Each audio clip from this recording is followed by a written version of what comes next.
Hello दोस्तों, brand study centre में आपको तहे दिल से धन्यवाद।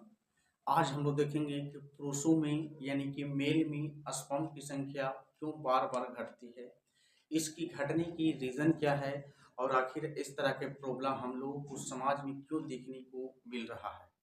इसके बारे में आपको बढ़िया तरीके से समझाते हैं। इससे पहले हमारे जितने भी चैनल पे जुड़े हुए हैं आप लोग फटाफट लाइक कर दीजिए और चैनल को सब्सक्राइब कर दीजिए।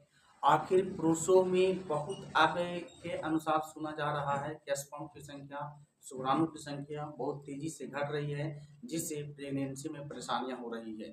आजकल ये संभावना बहुत हो रही है। तो इसका रीजन क्या है, आखिर रीजन है तो है क्या, और अगर जो रीजन है इसको कैसे, इस रीजन को खत्म करेंगे, इस रीजन से कैसे हम मुक्त पाएंगे, तो इसी के बारे में आज आपको बढ़िया से समझाते हैं। तो देखिए, यहाँ पे सबसे पहले आपको बता दें कि पुरुषों में जो स्पर्म बनते हैं यानी कि शुक्राणु, पुरुषों में जो शुक्राणु बनते हैं यानी कि स्पर्म स्पर्म बनते हैं, यह इसकी घट क्यों रही है, घट क्यों रही है, इसका घटने का मेन रीजन क्या है, मेन कारण क्या है। तो देखिए, सबसे पहले आपको बताते हैं कि शुक्राणु का घटने का सबसे मेन कारण जो होती है वह होती है, पता है क्या होती है, वह होती है सबसे पहला जो पॉइंट होता है वह वातावरण पर डिपेंड करता है। जैसे हम लोगों को भारत में मौसम जो होता है वो चेंज होते रहते हैं, ठंडा, गर्मी, बरसात, यानी कि सारा मौसम लगभग आते जाते रहते हैं। तो जैसे मान लिया जाए हम एक वो मौसम उठा ले, जैसे मान लीजिए हम गर्मी को ले लें, जैसे गर्मी ले लें तो गर्मी से क्या होती है कि कोई भी चीज़ धीरे धीरे सूखने लगती है, क्या होती है, सूखने लगती है। और वो चीज़ अगर जब वो चीज़ जब सूखेगी तो क्या होगा, उस चीज़ की संख्या क्या हो जाएगी, ऑटोमेटिक क्या हो जाएगा, घट जाएगा। जैसे बोल दे कि हम 1 लोटा पानी, अभी धूप निकला हुआ है और छत्ता के ऊपर रख दें, छत्ता को ऊपर रख देंगे और देखेंगे हम लोग शाम तक तो जो भारी 1 लोटा पानी था वह शाम होते होते जब उस पर धूप पड़ेगा यानी कि रोशनी पड़ेगा, लाइट पड़ेगा, सनलाइट प्रकाश पड़ेगा, तो क्या होगा, धीरे धीरे धीरे धीरे मतलब हल्का फुल्का क्या हो जाएगा, उसमें से पानी वाष्प बन के उड़ जाएगा, मतलब क्या हुआ, समाप्त हुआ। उसी तरह से पुरुषों में हाई टेम्परेचर के कारण, जैसे बतावें कि शरीर का टेम्परेचर कितना होता है, 37 डिग्री सेंटीग्रेड। और अगर इतना टेम्परेचर है तो एक नॉर्मली ठीक ठाक है। इससे ज़्यादा टेम्परेचर अगर बाहरी वातावरण में आया तो क्या होगा, शुक्राणु की संख्या क्या हो जाएगा, मरना स्टार्ट हो जाएगी। जितना बन रहा है उतना मर जाएगा, तो क्या होगा, काउंट कम हो जाएगा, ऑटोमेटिक सिस्टम हो जाएगा। तो सेम इसीलिए क्या हो रहा, धीरे धीरे कम रहा।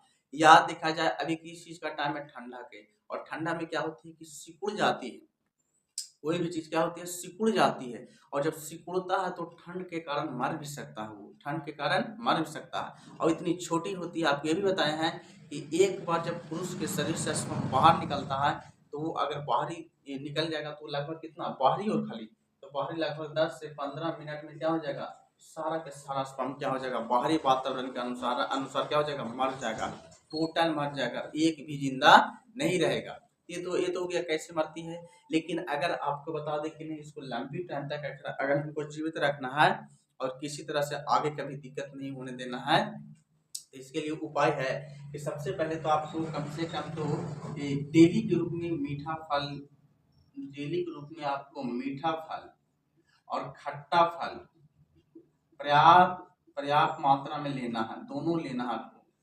बढ़िया रखने के लिए, स्वस्थ रखने के लिए, तंदुरुस्त रखने के लिए, ज़्यादा बढ़ाने के लिए आपको मीठा फल लेना है। जैसे मीठा फल कहिएगा सर क्या होगा, तो जैसे आम हो गया मीठा फल, केला हो गया मीठा फल।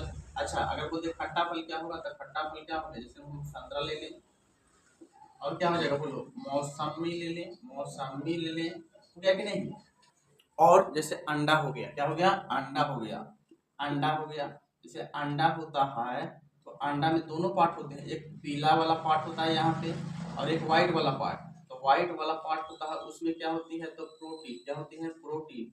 और जो पीला वाला पार्ट होती है उसमें क्या होती है, वसा।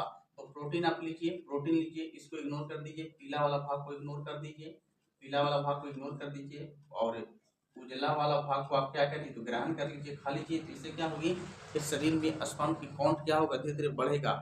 या तो बोल सकते हैं कि मछली खाइए, क्या हो सकता है, फिश यानी कि मछली, मच्छी खाने से क्या होती है, तो प्रोटीन होती है, मच्छी खाने से क्या होती है, तो प्रोटीन होती है। इससे भी आप बहुत तेजी से बढ़ा सकते हैं। लेकिन यहाँ पे जो पॉइंट दिया गया है कि शुक्राणु घट क्यों रहा है, यही ना। एक तो मैं बता दिया आपको गर्मी के कारण, दूसरा हो गया ठंडा के कारण, और तीसरा जो मेन रीजन होता है वह खान पान के कारण। किसी के शरीर में अगर खाना पीना सही से जा नहीं रहा है, बढ़िया बढ़िया उसको आहार मिल नहीं रहा है, बढ़िया बढ़िया उसको पौष्टिक तत्व मिल नहीं रहा है, तो क्या हो जाएगा, उसका शरीर में जो भी स्पर्म बनेगा, जो भी शुक्राणु बनेंगे, वह ऑटोमेटिक सिस्टम क्या हो जाएगा, मर जाएगा। और जितना बनेगा उतना मर जाएगा, तो फिर बाहर क्या निकलेगा, बाहर निकलने के लिए रेडी कौन रहेगा।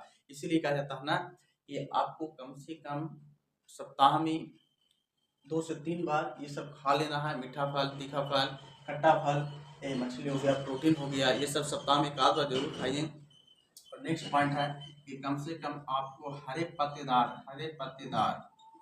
पत्तेदार सब्जियां खानी है। क्या खानी है, हरे पत्तेदार सब्जियां खानी है। कहीं सर पत्तेदार सब्जी कौन है, जैसे में बहुत चीज़ है, जैसे लौकी हो गया, भिंडी हो गई, ये सब क्या है, पत्तेदार है। या तो आपको साग हो गया, और भी पालक हो गया, ये सब क्या है, तो पत्तेदार सब्जियां हैं। अब ये सबको आपको बढ़िया से इस्तेमाल करना है। अगर ये सभी चीज़ों का अगर आप इस्तेमाल करते हैं तो किसी तरह से कोई दिक्कत आपको नहीं होगी। इसीलिए ये आज आपको पॉइंट बता दिए, और ये पॉइंट आपको बढ़िया समझ में आ गया होगा। तो हम लोग अब नेक्स्ट वीडियो में मिलेंगे।